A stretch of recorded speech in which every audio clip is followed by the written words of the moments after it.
నేను ప్రజలు కూడా తెలియజేస్తాను అధ్యక్ష.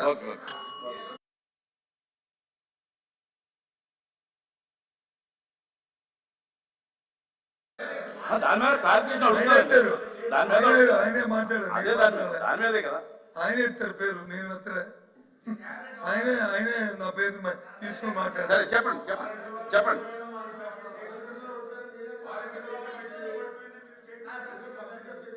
ఏదైతే సభ్యులు అడిగిన ప్రశ్న అధ్యక్ష, స్టేట్ గా సభ్యులు రెండే రెండు ప్రశ్నలు అడిగారు అధ్యక్ష. ఒకటి, వాలంటీర్ వ్యవస్థని మీరు కొనసాగిస్తారా లేదా? మీరు ఎన్నికల్లో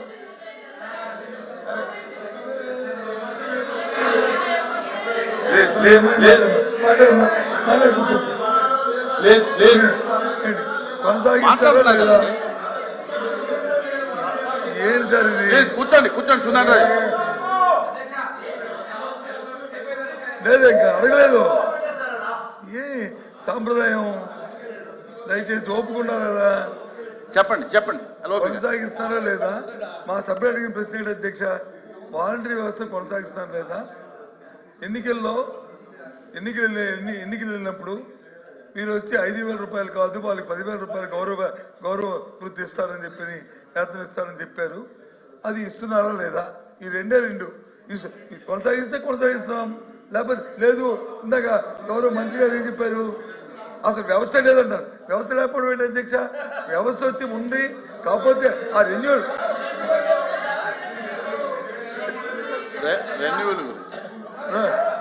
లోకేష్ గారు ఇంకా సమయం ఉంది, ఇంకా చాలా తెలుసుకోవాలి. తొందర ఎందుకు? వ్యవస్థ అనేది మంత్రులు, వాళ్ళు మంత్రులు. ఇప్పుడు మంత్రులు ఒకసారి వ్యవస్థ వచ్చేప్పటికి యాంటీడేట్తోనే ఒక ఎన్నికల సమయం వచ్చింది కాబట్టి ఆ 2-3 నెలల్లో దానికి కొనసాగించడానికి వచ్చి ఉత్తర్వులు ఇవ్వలేకపోతే ఇవ్వలేకపోవచ్చు. ఇప్పుడు మీరు వచ్చి ఇవ్వచ్చు కదా, దాన్ని బ్యాక్ డేట్ ఇవ్వచ్చు కదా. ఇవ్వకూడదు ఎక్కడుంది? బ్యాక్ డేట్ ఇవ్వకూడదు రూల్ ఎక్కడుంది? చట్టం మన చేత కదా, దాన్ని చేయొచ్చు కదా. నేను అంతకు వెళ్ళను. డైరెక్ట్ గా కొనసాగిస్తారా లేదా? కొనసాగించి మీరు ఎన్నికలు ఇచ్చే 10,000 రూపాయలు ఇస్తారా లేదా? ఆ 2 మాటలు చెప్పండి చాలు. చేస్తారు మంత్రి గారు. అధ్యక్ష